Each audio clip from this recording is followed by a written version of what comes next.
नमस्कार दोस्तों, एक बार फिर आपका बहुत बहुत स्वागत है आपके अपने यूट्यूब चैनल आयुष एजुकेट्स में।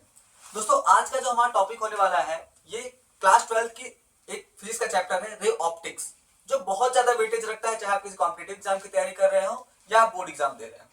तो दोस्तों, आज इसको हम बहुत ही आसानी से सीखने वाले हैं, बहुत आसान तरीके से सीखने वाले हैं और इस पे बेस्ड बहुत अलग अलग वैरायटीज के हम क्वेश्चन भी इसी वीडियो में करेंगे।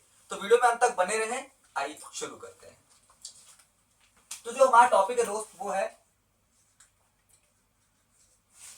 रे ऑप्टिक्स से।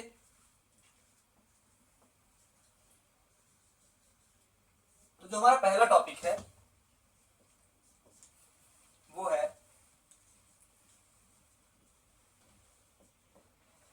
रिफ्रैक्शन। दोस्तों, रिफ्रैक्शन क्या होता है बेसिकली, आइए समझते हैं। रिफ्रैक्शन होता है जब एक लाइट किसी एक मीडियम से किसी दूसरे मीडियम में जा रही होती है तो अपने पाथ से डेविएट हो जाती है और उसकी स्पीड चेंज हो जाती है। तो फिजिक्स की इस घटना को, इस फेनोमेना को हम बोलते हैं रिफ्रैक्शन। आइए समझते हैं ये फेनोमेना कैसे होता है।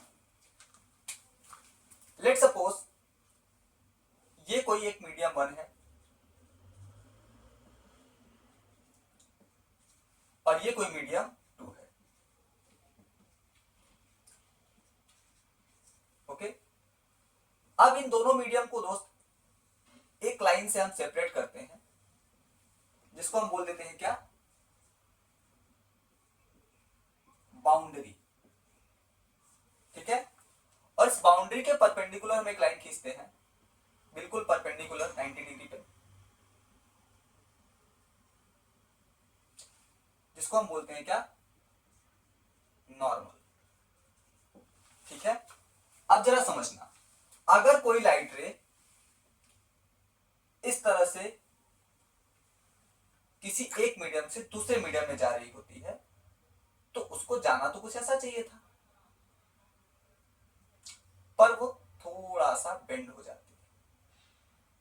ठीक है, एरो बनाना नहीं बोलना दोस्त, एरो आपको हमेशा एरो का ध्यान रखना है कि कौन सी लाइट कहां जा रही है। ठीक है, तो ये जो लाइट आ रही है इसको हम बोलते हैं क्या,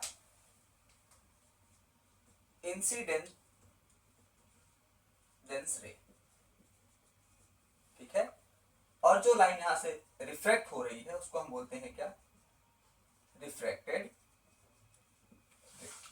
ठीक है, तो आइए रिफ्रैक्शन का हम डेफिनेशन लिखते हैं। आखिर अगर बोर्ड्स में आ जाता है कि व्हाट इज रिफ्रैक्शन, तो आप डेफिनेशन क्या लिखेंगे, ये देखिए।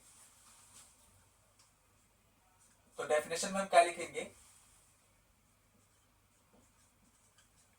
when a light ray when a light ray travels from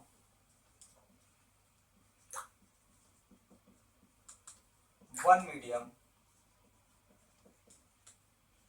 to another, it changes its speed. This phenomena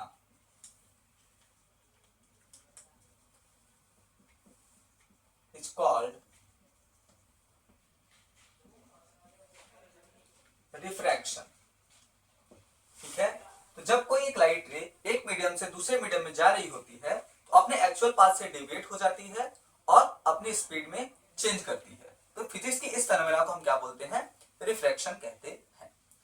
अब यहां पे एक प्रश्न उठता है कि सर ठीक है, आपने बताया है कि लाइट रे चेंज हो जाती है, ठीक है, तो कितना चेंज हो जाती है, उसमें चेंज कितने का आता है। तो इस चीज को बताने के लिए फिजिक्स में एक क्वांटिटी को इंट्रोड्यूस किया गया जिसको हम बोलते हैं रिफ्रैक्टिव इंडेक्स। ठीक है, आइए समझते हैं। तो अगली साइड में हम डालेंगे क्या, रिफ्रैक्टिव इंडेक्स। ठीक है, तो रिफ्रैक्टिव इंडेक्स हमने आपको बताया, ऐसा समझिएगा जैसे मान लीजिए अगर हम टेम्परेचर की बात करें, तो अगर आपसे कोई बताता है, आपने न्यूज में भी कई बार ऐसे न्यूज में सुना होगा, जैसे कि कश्मीर का टेम्परेचर 3 डिग्री सेल्सियस है, आपने सुना। आप इमेजिन कर पाते हो कि हाँ वहां ठंड हो रही होगी। इसी तरह से अगर आपसे कोई बात करे किसी डेजर्ट वाले एरिया, जैसे मान लीजिए राजस्थान की बात करें, तो राजस्थान में कई बार आपने सुना होगा कि वहां 46 डिग्री टेम्परेचर हो गया, 50 डिग्री सेल्सियस टेम्परेचर हो गया। तो उस टेम्परेचर को आप सुन करके आप ये अंदाजा लगा पाते हो कि हाँ वहां बहुत ज्यादा गर्म पड़ रही होगी, है ना। इसी तरीके से बेटा आपकी स्पीड एक मीडियम से दूसरे मीडियम पे जाने पर कितनी चेंज हो गई, है ना। इसको बताने के लिए एक क्वांटिटी इजाद की गई जिसको हम बोलते हैं रिफ्रैक्टिव इंडेक्स। इसका फॉर्मूला तो हम 10वीं से ही याद करते आ रहे हैं, 10वीं से ही हमें याद है, C इक्वल टू, सॉरी इसको रिप्रेजेंट किया जाता है म्यू से, mu equal to C by v, ठीक है। तो लेट सपोज हर मीडियम का रिफ्रैक्टिव इंडेक्स अलग अलग होगा, इसको हमने म्यू1 बोला और इस मीडियम 2 को हमने म्यू2 बोला, ठीक है। तो C क्या है बेसिकली, आइए इसको समझते हैं। C होता है speed of light in vacuum upon V क्या है, speed of light in medium, ठीक है। तो ये जो फॉर्मूला निकल के आया ये क्या होता है दोस्त, ये होता है बेसिकली एब्सोल्यूट रिफ्रैक्टिव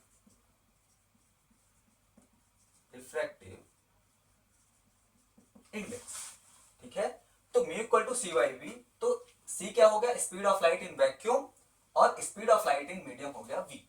तो बेसिकली आप ये समझें कि जो रिफ्रैक्टिव इंडेक्स यानी कि म्यू होता है वो क्या होता है, एक मीडियम और दूसरे मीडियम के में लाइट की जो स्पीड होती है उसके रेशियो को हम बोलते हैं रिफ्रैक्टिव इंडेक्स, या म्यू से इसको रिप्रेजेंट किया जाता है।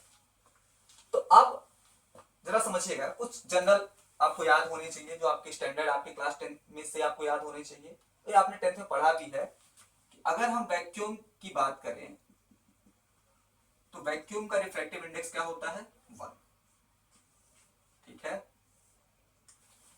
अगर हम वाटर की बात करें तो वाटर का रिफ्रैक्टिव इंडेक्स क्या होता है दोस्त,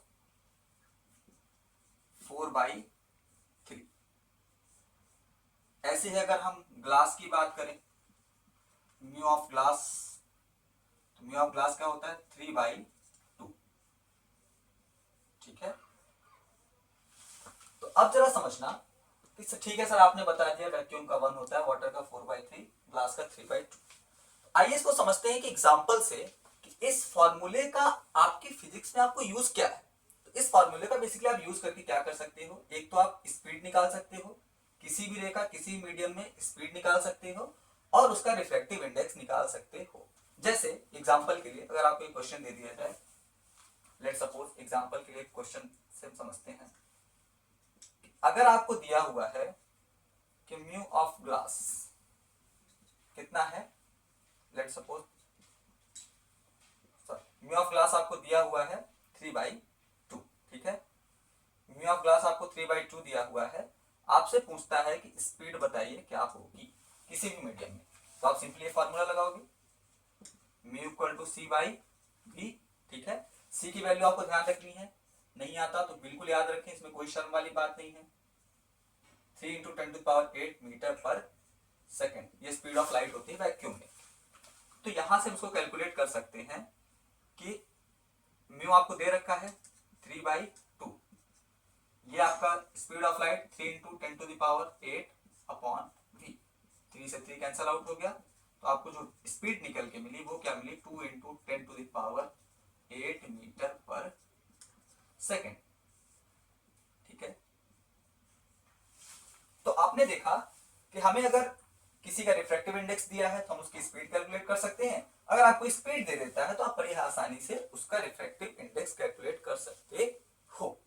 तो यहां से एक बड़ी इंपॉर्टेंट बात निकल के आती है जो आपको याद रखना है दोस्तों, कि जो ये स्पीड होती है किसी भी रे की वो वैक्यूम में सबसे ज्यादा होती है, क्योंकि वैक्यूम का म्यू कितना है, 1 है, तो उसकी जो स्पीड होगी वो वैक्यूम में सबसे ज्यादा होती है। तो इसको आप नोट करके इस बात को लिखें, बहुत ही इंपॉर्टेंट पॉइंट।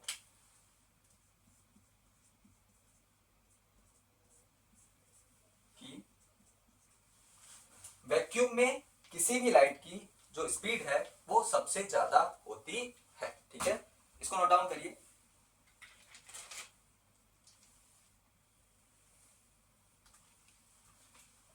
लिख लिया सभी ने?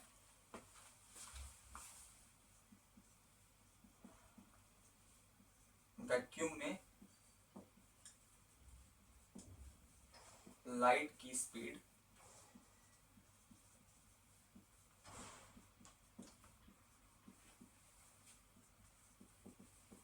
मैक्सिमम होती है। बिल्कुल याद रखिए, आगे के सब्सिक्वेंट लेक्चर्स में इसका आपको बहुत यूज आएगा और बहुत मदद करेगा ये आपको। ठीक है, उम्मीद करते हैं आपको यहाँ तक चीजें समझ में आई होंगी। अभी हम अगले वीडियो में रिफ्रैक्टिव इंडेक्स हमने अभी तक कर लिया है, हम रिलेटिव रिफ्रैक्टिव इंडेक्स के बारे में बात करेंगे। भाई जैसे रिफ्रैक्टिव इंडेक्स अगर है तो एक क्वांटिटी आती है रिलेटिव रिफ्रैक्टिव इंडेक्स, उसको हम अगले चैप्टर में या अगले लेक्चर में हम उसको कवर करेंगे, क्योंकि वीडियो ज्यादा लंबी हो जाएगी, फिर थोड़ा सा आपको दिक्कत होगी। ठीक है, ऐसी और वीडियोस के लिए चैनल को लाइक करें, सब्सक्राइब करें और शेयर करें। Thank you.